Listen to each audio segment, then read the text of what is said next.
नमस्कार, मी श्रावणी. मित्रांनो, आज मी घेऊन आली वि. स. खांडेकरांची अमृतवेल ही कादंबरी. बेसिकली या कादंबरीत मानवी जीवनातील नैतिक मूल्य, प्रेम, आत्मसंयम आणि आत्मशुद्धी या संकल्पनांवरही आधारित आहे. कथेतील मुख्य पात्र म्हणजे अमृता आणि माधव यांच्या जीवनातून लेखकाने स्त्री-पुरुष या नात्यांमधलं गुंतागुंत, त्याग व आत्मबोधाचा शोध मांडला आहे. तर अमृता ही अतिशय सुसंस्कृत, विचारशील आणि शांत स्त्री आहे. तिच्या जीवनात आलेल्या भावनिक प्रसंगातून सत्य, प्रेम, नैतिकता याचा समतोल मांडण्याचा प्रयत्न ती करते. तर दुसऱ्या बाजूला माधव, संसारिक आकर्षण आणि आत्मिक शुद्धतेचा संघर्ष. या कादंबरीत खांडेकरांनी मानवी मनातील सूक्ष्म भावना, नात्यांचे ताणतणाव अत्यंत सोप्या भाषेत मांडले आहेत. त्यामुळेच अमृतवेल ही त्यांच्या उत्कृष्ट आणि अमर कादंबरींपैकी एक मानली जाते. मित्रांनो, या कादंबरीचे चॅप्टर्स खूप छोटे छोटेसे आहेत. त्याच्यामुळे आपण आज या व्हिडिओमध्ये 1 ते 5 हे चॅप्टर्स कव्हर करणार आहोत. भाग पहिला. आजोबा. मिलिंदाचे या हाकेला उत्तर मिळाले नाही असे सहसा होत नसे. त्याला वाटले, आराम खुर्चीत पडल्या पडल्या आजोबांना झोप लागली असावी. हळूच चौडांवर चालत तो त्यांच्या जवळ गेला.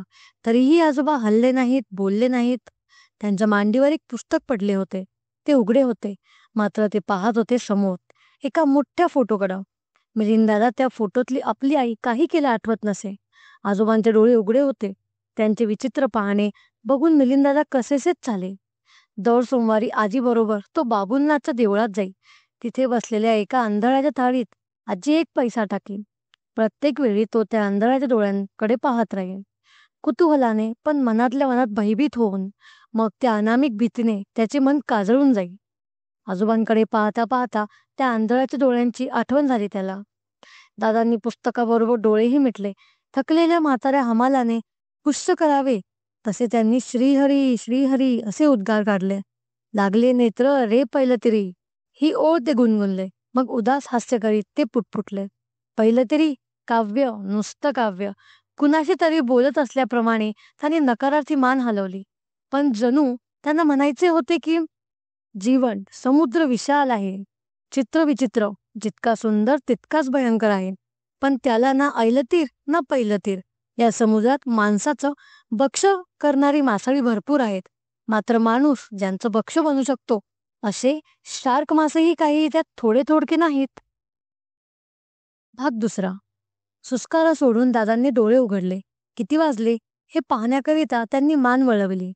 मिलिंद मुकाटाने आपल्यापाशी उभा आहे हे आत्ता कुठे त्यांच्या लक्षात आले. ससाच्या पिल्लाला गोंजारावे तसे त्याला कुरवाळीत दादांनी विचारले. राजाधिराज मिलिंद महाराज, काय हुकूम आहे? जेवायला उठायचं? स्वयंपाक मगाशीच झालाय आजीचा, पण मावशी कुठं आली अजून? अजून? हा शब्द कानी पडताच दादा दचकले. बंदुकीच्या आवाजाने झाडावरल्या पाखराने घाबरून पंख फडफडावेत तशी त्यांच्या मनाची स्थिती झाली. त्यांनी मनगटावरल्या घड्याळाकडे पाहिले. 9:30 होऊन गेले होते. दुपारी 4ला बाहेर पडली होती नंदा. 5.5 तास. त्यांचे पितृमन एकदम अस्वस्थ झाले. लगेच व्यवहारी मन त्यांचे समाधान करू लागले. ही मुंबई आहे बाबा, मुंबई. इथं मनुष्य माणूस असतो, तो केवळ आपल्या स्वप्नात.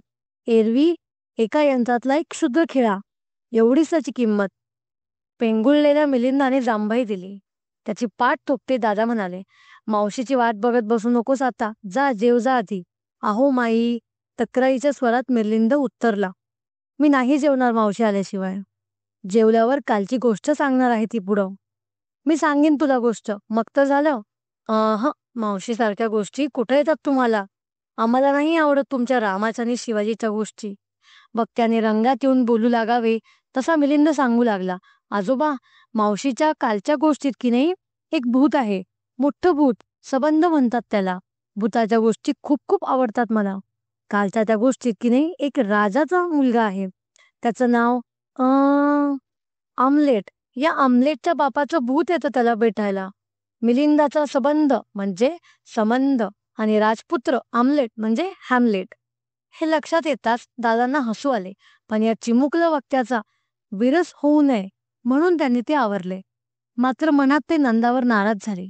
हॅमलेटची गोष्ट ही काही चिमुरड्या पोरांना सांगायची कथा आहे? इंग्रजी घेऊन नंदा MA झाली अगदी थोड्या गुणांनी वर्ग चुकला तिचा. इतकी हुशार, इतकी विचारी, पण लहान मुलाला कोणत्या गोष्टी सांगाव्यात हे काही अजून कळलं नाही तिला. बालपण म्हणजे समुद्राच्या वेळेवरल्या मऊ मऊ वाळूत इवले इवले किल्ले बांधण्याचा काळ. यावेळी यावेळी हिमखंड किती प्रचंड असतो. त्याचा राक्षसी देह समुद्रात कसा लोपलेला असतो आणि मोठमोठ्या आगबोटींना तो लिलेने किती जलसमाधी देतो, हे चिमण्या जीवांना कशा कशाकरिता सांगायच्या. भाग तिसरा. दादा काही बोलत नाहीत असे पाहून मिलिंदाच्या गाडीचे रूळ बदलले. दादांच्या अंगावर रिलून एखादी गुप्त गोष्ट सांगावी तसा तो त्यांच्या कानात कुजबुजू लागला. आजोबा, मावशी अगदी वाईट झाली बघा. मागं कशी छान छान विमान करून द्यायची मला, पण सकाळी मी विमानाचा हट्ट धरला तेव्हा एक चापट मारली तिनं मला. मग डोळे पुशीत ती खिडकीपाशी गेली. माझ्याशी तुट्टी केली तिनं. नंदाचे मन असे सैरभैर का झाले आहे हे दादांना ठाऊक होते, पण ते मिलिंदाला कसे समजावून सांगायचे. 5 महिन्यांपूर्वी झालेल्या शेखरच्या अपघाती मृत्यूने आयुष्याच्या उंबरठ्यावरच्या नंदाला मोठीच ठेच लागली होती. तिच्या संसाराच्या सुंदर स्वप्नाचे तुकडे तुकडे झाले होते. त्या भग्न स्वप्नाचा प्रत्येक कण तिच्या काळजात सलत होता. कुठलीही गोष्ट अगदी जीव लावून करायची हा तिचा स्वभाव. असल्या माणसांच्या साऱ्याच भावना उत्कट असतात. तिचे हे पहिले वहिले प्रेमही तसंच. तर हे होते 3 भाग वि. स. खांडेकरांच्या अमृतवेल या कादंबरीचे. तुम्हाला हा व्हिडिओ कसा वाटला हे नक्की कळवा आणि यानंतर तुम्हाला कोणतं पुस्तक ऐकायला आवडेल हे आम्हाला कमेंट सेक्शनमध्ये सांगा. ऐकत राहा आणि स्वतःची काळजी घ्या.